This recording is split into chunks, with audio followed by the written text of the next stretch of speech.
Hey, well, thank you for having me. Um, I am really excited to be here, and we could only have one member of our team, Annalise Apala Flannery here, but I'll give her a chance to introduce herself before I launch. And what I'd like to do is to just sort of lay out some of what we're doing, but give you a chance to sort of add questions in the chat as we go, because there's sometimes a lot more interest in some things rather than others. So before I jump in and share screen, I'll ask Annalise if she wants to say a hi and how she's been involved in this work. Hi, I'm Annalise. I um, have been working with Lisa since on this specific project since 2019 and working with Lisa since 2017 in grad school. Um, I have a master's in public health and I have been operating as one of the project coordinators and sometimes the only project coordinator and until we've grown our little group. So thank you. Yeah, that's great.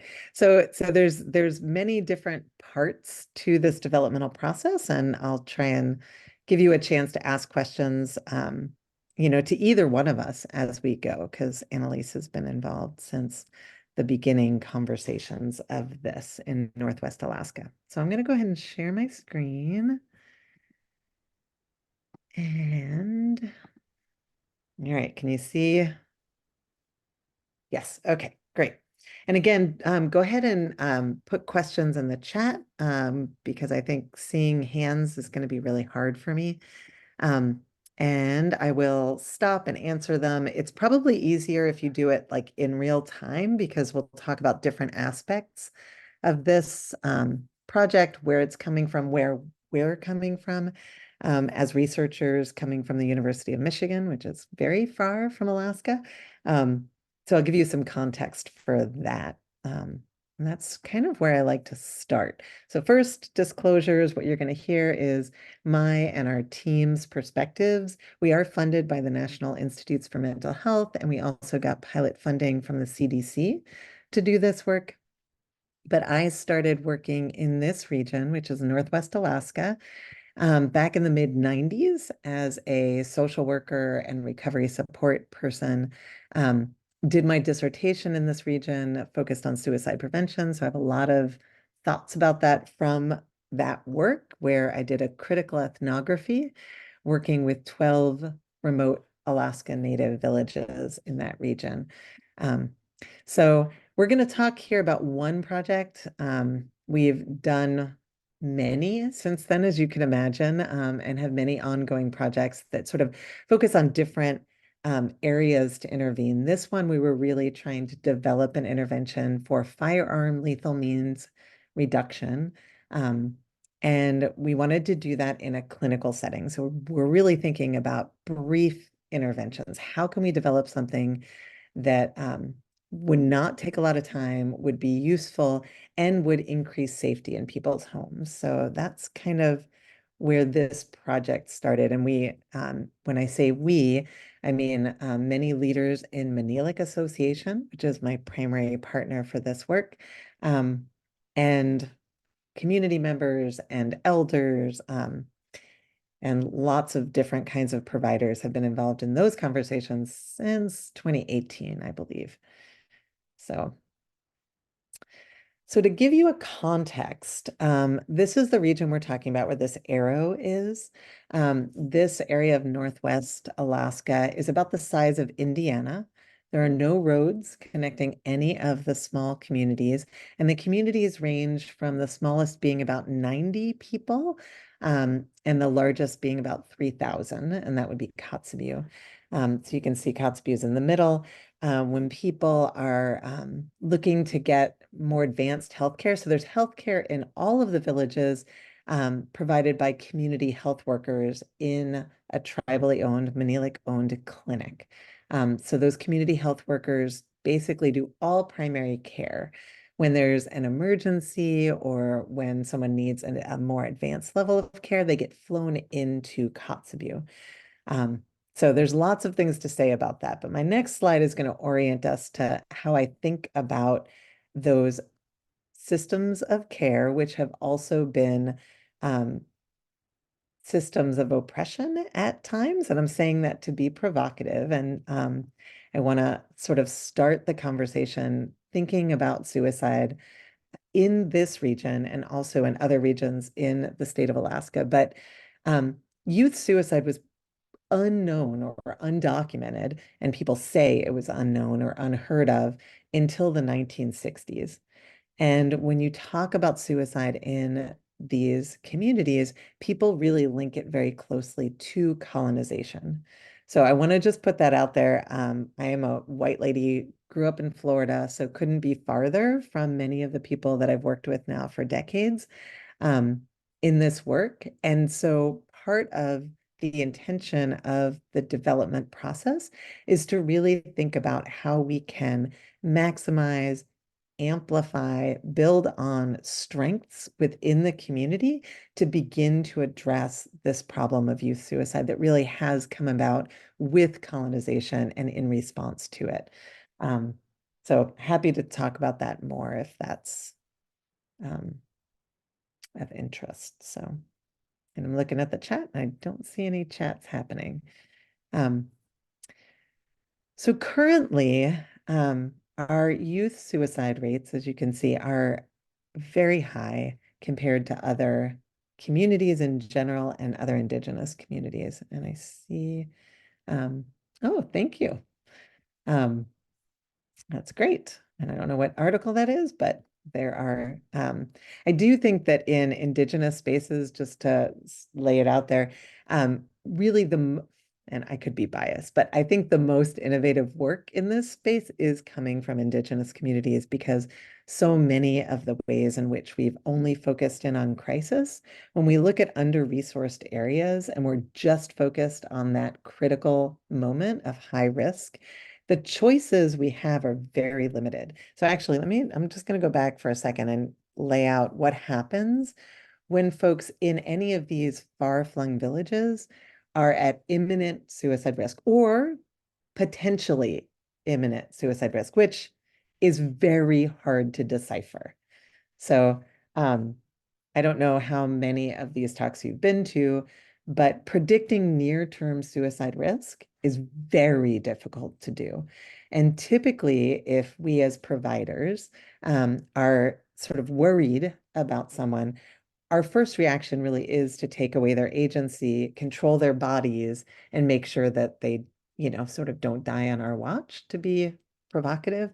So in this setting, when we do that, that means we're literally flying people, we're sending a trooper plane out to go and get people who are in crisis. Um, we often take them without a lot of consent from their family or themselves. We bring them to the central hospital that's in Kotzebue. We assess them. Again, our assessment tools are very poor for near-term risk. And if we're worried about them, we hold on to them and we send them farther away from their homes to Anchorage for further assessment. Again, our assessments are not great. And if young people under the age of 18 are still considered high risk for suicide, they're sent downstates for long-term care because there's no long-term facility in the state. So that's an important thing to note when we think about what can we do that can reduce risk before there's an imminent crisis. And that's really the focus of this work. I see there's a comment. Just curious about adult suicide. Is that similar to youth and the relationship to colonization? Yeah, so there's a lot to be said about that. I love that question. When I think about young people, and so young people are all the way up really until 34, but when we see this demographic of our highest risk folks, they're really in this, 15 to 24, and it's actually, since this was published, it's gotten younger and older. So that hump is a little bit bigger in the middle. So when we talk about young people, we are talking about young adults and emerging adults, as well as sort of preteen and early teen. So it's a big swath. And yes, as far as there were no documented youth, meaning people in their prime physical bodies, there was no documented young people's, healthy people's suicide. Um, there are different renditions of how elders sort of uh, might, I don't know how to say that quite right, but there are ways in which elders might have taken themselves out of having other people take care of them and put themselves in danger, but I consider that a different word. Um, so that's a complicated answer that I'm not thoroughly equipped to answer, but similar to youth suicide, able-bodied suicide would be maybe a better word for that.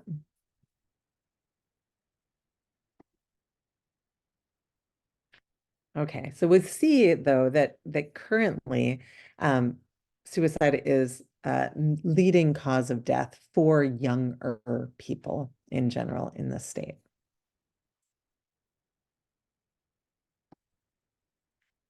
And when we think about what we've got in place to try and assess or catch people before they take a suicidal action, this is typically the way that we do it. We use the PHQ-2. And in the region, um, this is not working very well. Our rates are about 2% of folks, both young people and adults, are screening in, meaning endorsing one of these two questions. Um, and so we're really missing a lot of folks.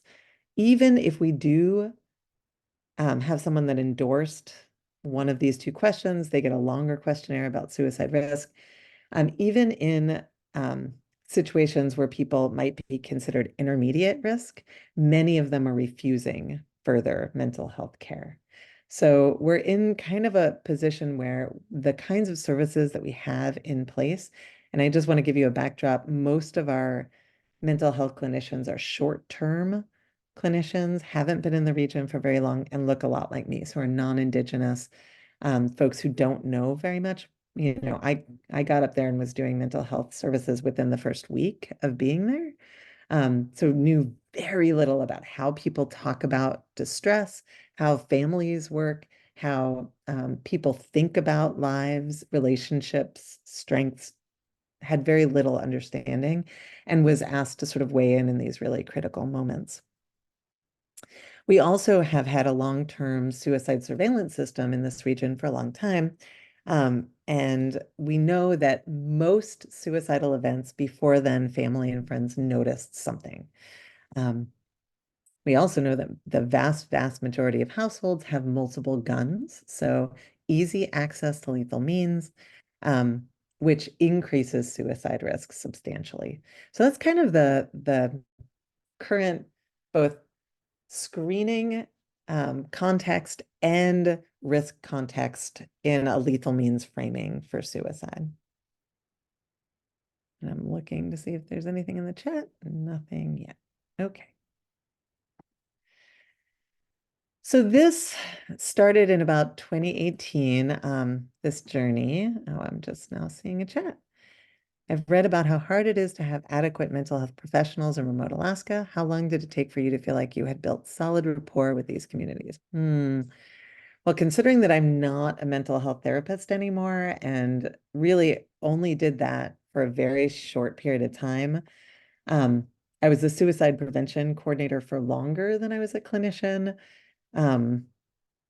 and building solid rapport. I mean, it's still touch and go depending on the day, right? I think there's been a lot of, I think over the decades, there's been trust built and, there's still trust that needs to be earned every single time because of the power differentials and the resource differentials and all of the history that the mental health system, healthcare system, educational system, all of those systems have wrought as far as structural violence on communities. And there's a lot to overcome. So I think interpersonally, I have a lot of people that I care about in this region. I would say rapport with communities. I think that some of that long-term commitment has resulted in trust in a general way, but each time I need to continue to be vigilant, I guess, to be trustworthy. I don't know. Annalise, do you have any comments or questions having come into this a little bit more recently? And I my experience is obviously different than Lisa's, and I also look like somebody's cousin, and that changes the dynamic, both in that maybe trust is earned a little bit quicker. However, my expectations or the expectations they have of me are also different. Um, so, I, but continually, I'm often reminded that by some community members, like this is an ongoing trust is an ongoing relationship, and that and sometimes they're like, oh, we're surprised to see you still around. So yeah, yeah, I think coming back and coming back and coming back and sort of be like, what I was saying about being trustworthy is an important piece. Yeah. So it's a not a one and done, it's a continual thing. Yeah, so now I'm going to actually talk a little bit more about our pilot study and sort of how we've gone about trying to build out this intervention. It is true what Dr. Comtois was saying about like you don't always get this level of developmental opportunity. We've been really lucky with getting funding to support this work over time to like really methodically try things and try things and try things and try things. And so if any of you are firearms researchers, there's that's a very, I'll say, new area that's just now getting funded. We were lucky to get like the first wave of funding in that bucket. Um, and we've learned a lot, and we really had to learn, taking things that hadn't been tried, certainly in remote Alaska, and tried to make them work. So we can talk more about that if any of you are interested. Um, so this is kind of the overview process, and I'll talk a little bit more specifically about the development of the intervention. But before we even got there, this is kind of going to the trust and the long-term relationships. I've been working in this region since the mid 90s, so that's something to note. We started talking about, wouldn't it be great if instead of asking individuals about their depression or their mental health, we would be asking family members to sort of take action to keep their loved ones safe. Wouldn't that be a really important shift that was really based on the kinds of things that people care about and think are important? So we started those conversations literally in 2018.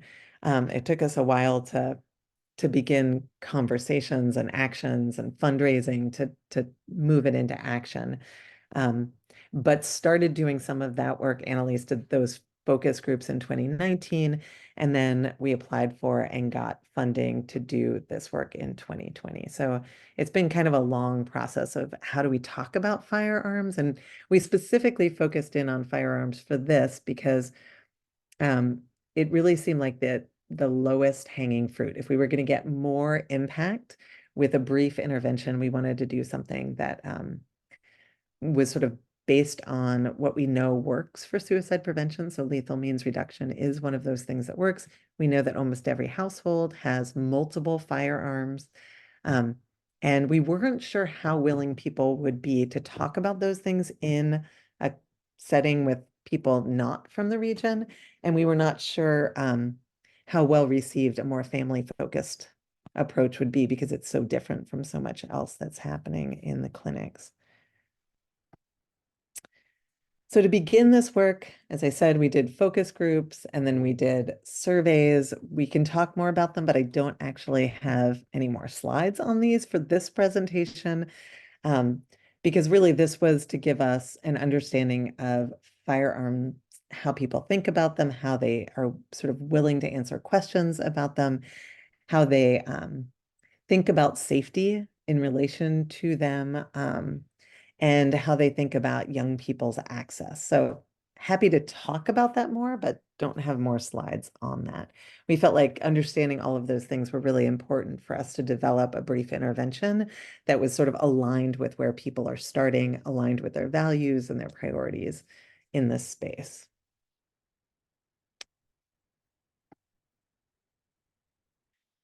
So we sort of the components for we call it the family safety net. And I see there's a question. Is this formative work published? It's getting there. So we have the focus group published, and I wonder if Annalise, you can at some point put it in the chat. That's published. We have the adult surveys that are under review. We have the youth surveys that we're just getting ready to submit a manuscript. Yeah, so yes-ish, some, and we're working on it.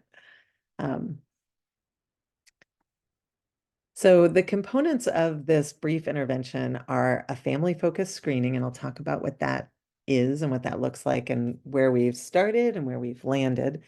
Our brief intervention, which again, where we started was a motivational interviewing counseling session. And where we ended was a scripted version, and I'll walk you through that a little bit. Getting resources to the region, we tried really hard to include a firearm cabinet as well as other resources. And really with the pandemic and the supply chain issues, plus just shipping and having those large items available for people was really, really hard. So we were not able to do that in the end. So I'll share with you what we were able to do. And then at the end of the intervention, we send people home with both resources and we send them text messages as reminders. And those two have changed over time. So those are the components.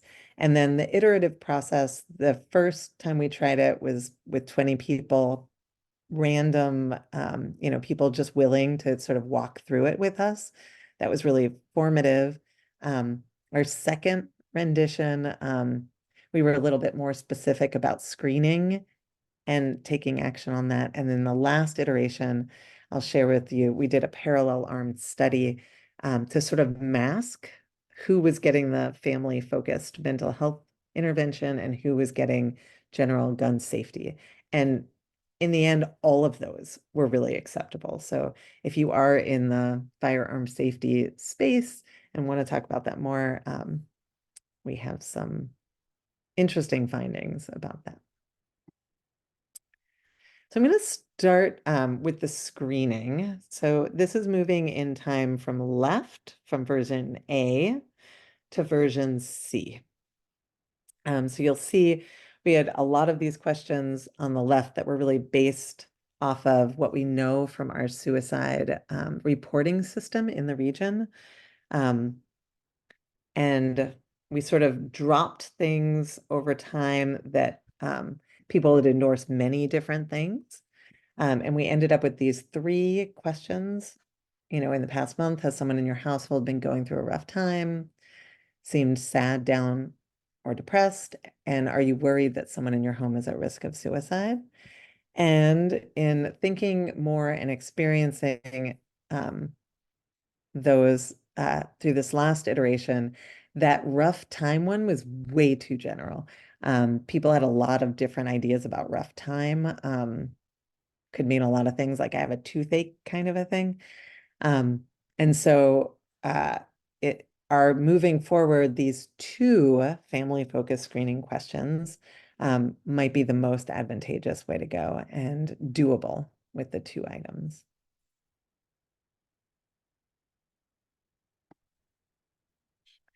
So the process moves like this. If someone endorses one of these 2 questions, then we invite them to do a brief intervention with us while they're still at the clinic. That's the idea. We haven't yet been able to try this in the workflow of a clinic, and I'd be really curious to sort of hear some of your thoughts or concerns about trying to integrate something like this into a busy clinic flow. But if people endorsed those things, we invited them, and the vast majority of people were willing to do a brief intervention. Um, and the first time that we did this, it was very motivational interviewing, counseling, sort of just in a conversation, which how many of you are familiar with motivational interviewing and have used that in sort of a free form counseling session? I'm seeing some yeses. Okay, so other people, okay. We found that it was really hard. We did a training, and we sort of thought, okay, we're going to be able to train people. They're going to be able to do that. Not so much. We did a 3-day training. Folks, we got 10 community health workers to come to be a part of that training. And afterwards, we had 0 takers, 0 people that were willing to do that in practice, working with people that they had known basically all their lives, in a different kind of a interactive way. Oh, thank you, Annalise. That must be the paper. And so we sort of moved from doing a free form counseling session with folks, which could only really be done with master's level folks, which again, I think I mentioned that the clinics in villages are staffed by community health workers. They have a certificate, not a master's degree. And so the kinds of things that we are asking them to do, this was more than what we could ask with the kind of training and support we could give.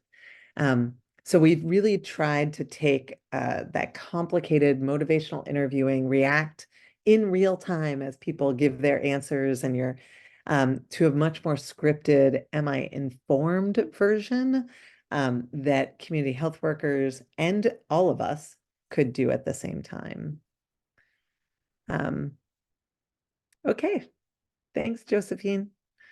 Um, and so we did a parallel arms study with this, and the folks who went through the intervention that was a scripted intervention versus the MI session, there was really no difference in their experience of that. So this is what our scripted version looks like. We remind them, oh, you answered yes to one of these 2 questions. Thank you for doing that. We just want to go through some ways that you might keep your family safe. And then we walk them through, and there's literally a scripted, you know, version that people can read. And then they get a handout to sort of walk them through visually. Most houses in the region look like this house. So we really talk about like, where are your guns stored? We're going to, give you choices of what you want to bring home. Where might you store them? How might you use the trigger locks or the cable locks or the ammo boxes? Where might you put them? So to really walk them through with a visual about the stuff that we're going to give them. So these are the different kinds of things that we gave folks. And we found that people really liked choices. Percentage of use die. Okay, so in this, I'm like reading the question from Mark. So in the state of Alaska, 60% of the suicide deaths are by firearm. In this region, it is 40 for the past 10 years, 40%. So there's sort of anecdotal evidence for the last few years that it's been more hanging than firearms lately. But there's still a good percentage of folks who, and when you're younger, it tends to be more likely to be firearms. How is the education provided? Okay, yeah, so the cell phone, I'm going to share that in a minute. The cell phone is really text messages. So this education was provided by one of us or a community health worker that literally, said, are you willing to stay for 15 minutes and do a brief conversation about how you might keep your family safer? There's a handout that's literally looks very much like that image. And the script just walks them through, like we know that, making it 10 minutes harder can save a life. and then we talk about that a little bit more. This is on the handout, but the script is a little bit different. We talk about what mental health services are out there, what it might be like to call, and like who might answer, what they would know about you, what they wouldn't. So we sort of demystify the process of both help seeking and lethal means reduction. Oops, sorry. So it's a very scripted intervention that people seem to like. And I'll get to that in a minute. So people got to select whatever they wanted and how many they wanted. People liked keyed better than combos, but they liked to have choices. Um, and we were really encouraged to increase the amount of things people could take. So again, we're traveling to small villages with small planes to do this intervention. But people were really encouraging us to like let people take as much as possible. And we did that at the beginning and then sort of we're running low on supplies. So we had to like limit people for some of the later ones because getting things to the region and then getting things to the village are two challenges that there's a lot of that might be one of the more challenging things in remote Alaska to organize this. Ah, yes.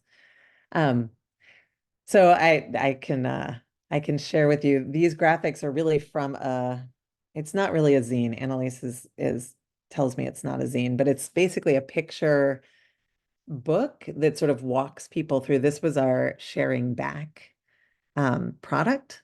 So all of these are literally taken from a short little booklet that we created to share back with all the tribal councils that worked with us, the folks who participated in the testing, the folks who were part of our local steering committee, the folks who partnered with us in the tribal health organization. We sent the little booklet to all the board members, etc. So it basically describes what we did, how we did it, and what we found, in really visually easy to follow ways. So I appreciate that question. The thing that we also discovered in this is that people were really happy with the intervention. And the thing that we needed to do a little bit more of was to literally walk people through how to use some of the materials. Like a combination lock is not that easy to figure out if you don't know. So like how do you set the combo, etc. How do you use the actual physical thing in the guns that you have? So um, yeah, these are great questions. And then our text messages started off having a lot of different kinds of suggestions, prodding. We tried humor, and we found that really only reinforcing good intentions, like if people said, yes, I'll stay for 15 minutes and figure out how I might make my home safer, that intention to make their home safer is the thing that we locked in on and really just reinforced those ideas. And we did that, and we tried many different things. You'll see, like, and we include some things that we've learned from our local steering committee, that we learned from getting feedback from those different iterations of what people liked and what people didn't. Our mainly Inupiaq recipients did like like Inupiaq ancestors or subsistence hunting, some reasons why people have firearms and why firearms are part of keeping their loved ones safe. Sort of infusing that into the messages that we were sending was really important, but not to sort of push people towards doing anything that they sort of were on it, like feeling ambiguous about. So really just reinforcing the positive idea that keeping your loved ones safe is great. And really they just served as reminders for people about what we had talked about. And people loved receiving them, which I was not at all sure they would. Annalise, do you remember, was it like a maximum of 5 a week? And these were tailored depending on how they answered the questions on our surveys. It was a maximum of 4 a week, and more often than not, I think people receive like 2 to 3. Yeah, yeah. So it's a light touch, and it's really sort of easy to just build the algorithm and let it roll. So it's a pretty low maintenance one. Um, so in this final iteration with our parallel arm study, I'll show you some outcomes from that. So in this process, we basically invited people to join the study. We were in a community building in one remote community for this last iteration.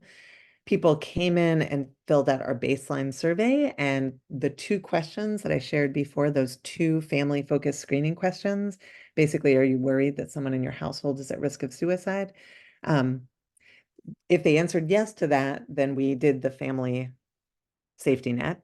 If they answered no to that, they got an intervention again in a closed door room. Nobody knew who was getting what, and that was just general safety. And then for each general safety condition and family safety net condition, oh, that's really funny. I have balloons. Um, the uh, the family safety net condition had both a motivational interviewing session, like we talked about, that's really hard to do, and I love that we're partying. Um, and the scripted intervention to see if there was a difference in people's experience of those sessions. And then in our general safety arm, we had sort of a general safety script, um, that was basically just talking to people about how they might keep their firearms safe. And then in the other condition, in the general safety, we were like, here's a bunch of stuff. What do you want? Just take what you want. Um, so that's our next thing that we'll talk about. And just to mention, a lot of these interventions that have been done with firearms specifically are done only with firearm users or owners. This was done with anyone in the household, any adult in the household that was worried about someone who might be suicidal. So a lot broader audience for some of these conversations. So they might not be a firearm user at all, as you can see. We had like 22% that weren't firearm users, but still everyone that we got surveys from was involved in firearm safety if there was firearms in their home anyway. So that's an important thing that maybe isn't always noted. Um, so basically, this intervention was highly acceptable.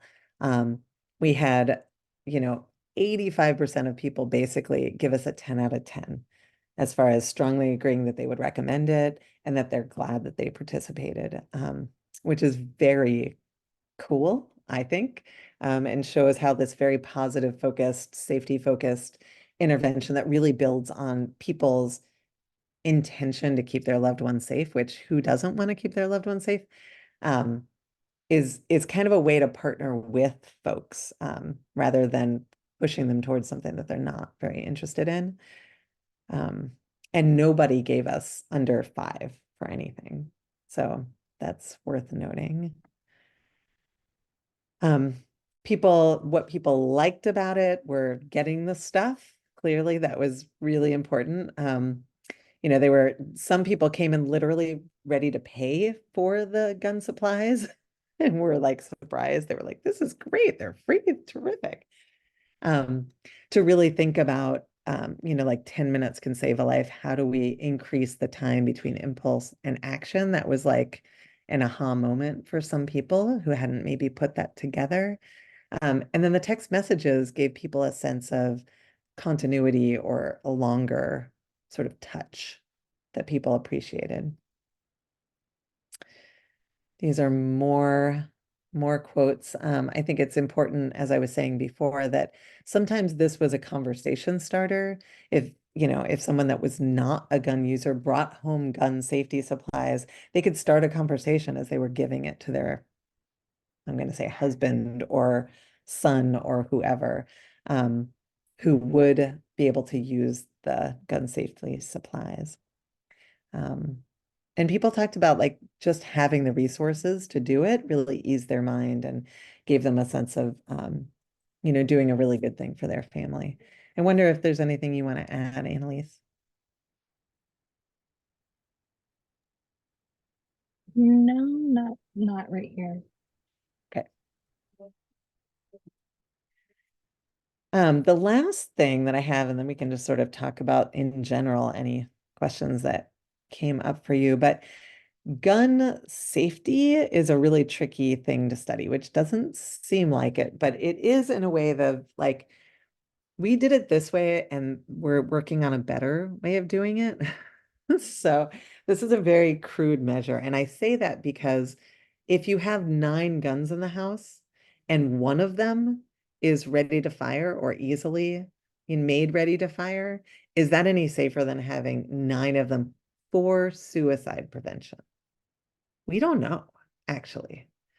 And so, when we create these kinds of measures, that's just something to throw out there. So we actually don't know if this is sort of meaningful, but we do have certain intentions of moving this in the direction of more locked, more unloaded, more ammo separated, and more ammo locked. So that was our intention with this intervention. This was our primary outcome.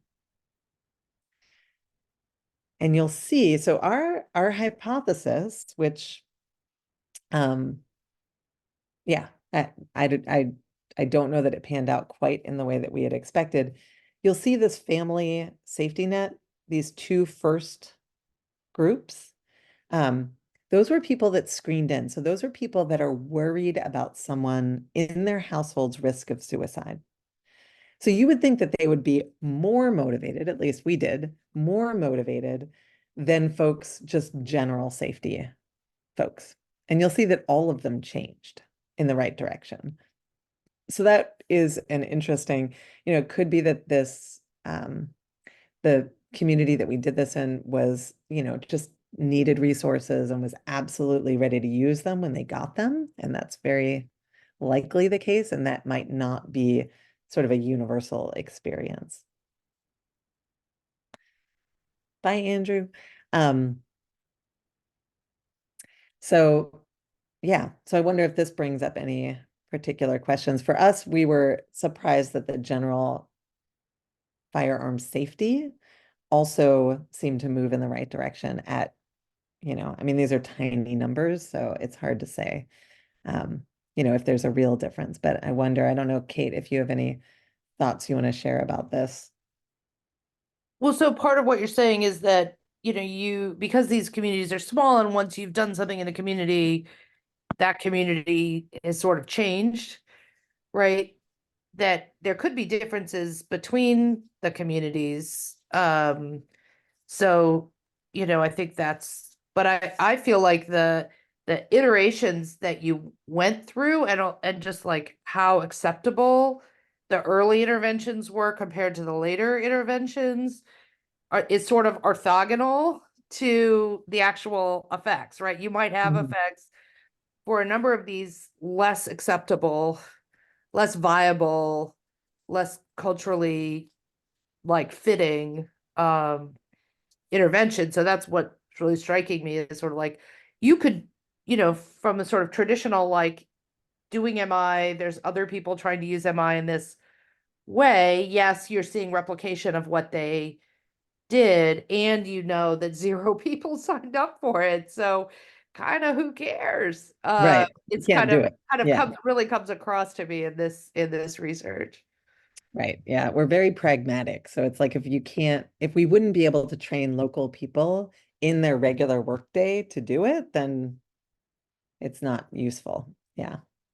And I think that's something that with our new center, we've really tried to kind of focus on this perspective of if we don't design where it needs to be and with whom it needs to be, then that's why with 17 years before anything gets picked up, and that's only if it's really good, like rubber gloves, Yeah. right? Like, so I think a lot of things aren't getting picked up at all.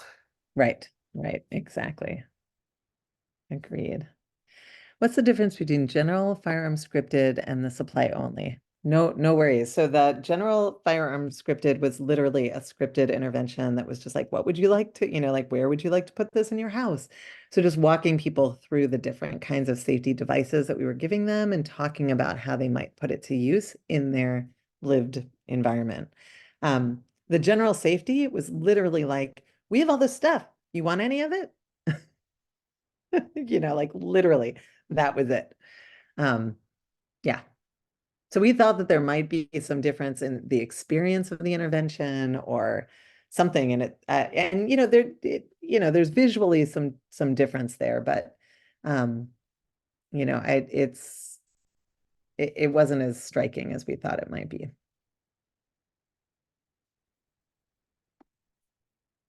Yeah, and I think, oh, yes, these were the other kinds of things that we looked at. We wanted to increase the amount of time that it would take young people to access a loaded gun. Um, and we were able to decipher, and many times, households are not stable in the way that we think about them. So a month later, we had a lot of people moving, a lot of different age groups in the household, which is something that we don't always account for. So that's worth noting. But this we sort of looked at where there was consistency in that age group across time, which again took out many of our participants. But looking at that at a household level, 14 households basically said that at the baseline, young people could access a gun very quickly and at follow-up could not. So that's what we were hoping we would see there. And these are some suggestions for what we might do to increase it. So have more gun supplies so that everybody could have as much as they wanted. Having more locks with keyed locks rather than combinations. Combinations are really hard, especially for folks who maybe work outdoors or older people to manage. So that's something to think about. How to use the supplies was an important piece to like how to set combinations. Um, and that, some people didn't have a reliable cell phone and people wanted us to come up with other ways to send them messages. Were safety supplies given dependent on variable research funds, or were the costs incorporated into the operational budgets of the organization? They were part of our research funds, but we partnered with the Injury Prevention Center or the Injury Prevention Program as part of Manilik to make that happen. So we paid for it, but many of the supplies were sort of gotten through their injury prevention program. Can I ask a follow-up? Yeah, please do. So in this research, like translating that into sustainable practice, like at a certain point, it does have to be integrated into those operating budgets of those Yep. clinics. How does that work? Like, is that we suggest that we make that case to clinic management and then they make that decision? Yeah. We're in the process right now. I just presented to the board. And they, had many similar questions like who could pay for this and how could be one of the things about reimbursement. And we did look into this too. You can't get reimbursed unless there's an identified patient. So that's a huge issue for prevention. And that's something we should all be advocating to change. Because really, if we're moving upstream and we want to work with people before they're in crisis, as really prevention before there is an identified client or patient, then we really need to have funds to do it. So right now, we're looking at different kinds of service grants to fund this that might be more public health or injury prevention, to move it into the clinic in a more permanent way. But there has to be someone to coordinate it, because to get those supplies to the clinics and to store them there and to be able to find them when you need them and to, create follow-up. And then the other thing that this data makes me wonder about, and I'd be curious if you all have any ideas. I mean, it seems like there's also a case to be made for just having the supplies on hand when anybody wants them. Like, you don't even need to have an intervention. You just need to have the supplies, which would be another way to go. So if you wanted to prioritize folks, lethal means reduction for suicide prevention, do the screening and only give it to those people. But it seemed like people were really willing to use the stuff, they just didn't have it. Yeah, it Yes. seems like putting in the same category as like latex gloves, syringes, like things you Right. buy for. Exactly. Right. 988 is one of those things that you can get free, magnets, etc. So there's like lots of ways to do this. And yeah, so we've been looking into those sort of indigenous only SAMHSA grants. That's what we've been sort of focused in on to help support this and other interventions, because often it's not, those grants want to see like multi-level or, you know, community-based, something that's not clinic-based, because a lot of clinic-based stuff can get reimbursed, but this cannot yet. So, yeah. Other comments or questions?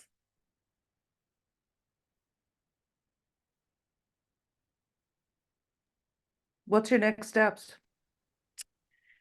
Yeah, so we're working on that. Like as I said, we just presented to the Manilic board a couple weeks ago, I think.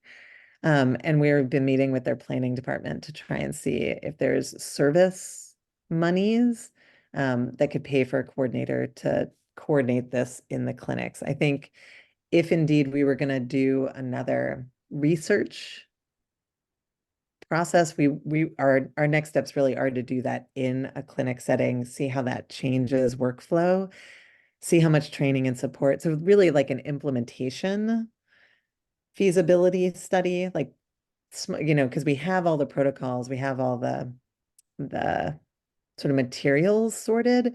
Manilic is excited and willing, so we applied to the Kaiser Foundation. We did a letter of intent there just to do that work, to take a couple years and really try and get some of that like baseline implementation stuff down. We're running into just a time issue, and that, you know, we're looking for collaborators that would want to bring this forward, because, you know, we have limited hours in the day, basically. So it's really promising. It's highly acceptable. It seems very doable in that it's short, very contained, seems like it could have a big impact for the amount of effort. And yet that sustainable funding is still a little bit hard to imagine at this moment. So I'm really happy to explore ideas with folks if they're interested, but we're sort of in this place where we're sending out letters of intent, thinking about it with our community partners, and not having a clear, yeah, we don't have a clear plan. We're sort of waiting to hear back about some of that. Yeah. Other questions or thoughts? And I don't think I did my acknowledgements very well, so I want to acknowledge all the folks who have been a part of this project. You know, it seems when I present on it, it's like, that seems really easy and really, you know, straightforward, but all of these people contributed to this work. And yeah, it's been a good 3 years of trying things and retrying things and retrying things. So it's been a process, and I'm really happy to think about where we could go next. Thank you.